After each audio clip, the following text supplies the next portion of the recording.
Summer వచ్చిందండి. పాత AC cooling రావట్లేదా? ఎక్స్చేంజ్ ఇచ్చి ఏ బ్రాండ్ తీసుకోవాలి? లేదా కొత్త ఏసీ తీసుకోవాలా? ఏ బ్రాండ్ తీసుకోవాలి?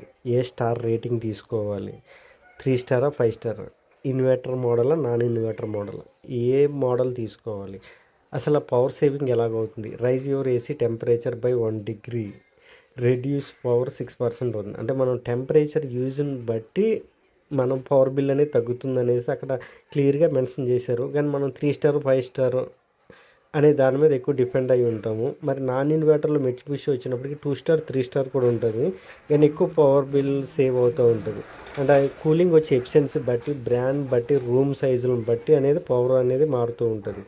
అరే మీరు నార్మల్గా యూజ్ చేస్తున్నారంటే 3 స్టార్ అయినా సరిపోతుంది. కొంచెం హెవీగా యూజ్ చేస్తామని ఏదైనా ఆఫీసులో ఇట్లా అంటే 5 స్టార్కి వెళ్ళొచ్చు.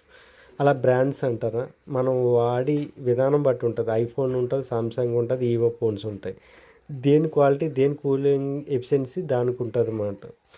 అలా బ్రాండ్ అనేది ప్రతి బ్రాండ్ కూడా కంప్లైంట్స్ వస్తాయి. ఇటాచి డీసీ ఇన్వర్టర్ అయినా వస్తుంది, ఎల్జీ డ్యూయల్ ఇన్వర్టర్ అన్న 10 ఇయర్స్ వారంటీలు ఉన్న ప్రతి కంపెనీ బోర్డ్స్ అనేవి కంప్లైంట్స్ వస్తాయి.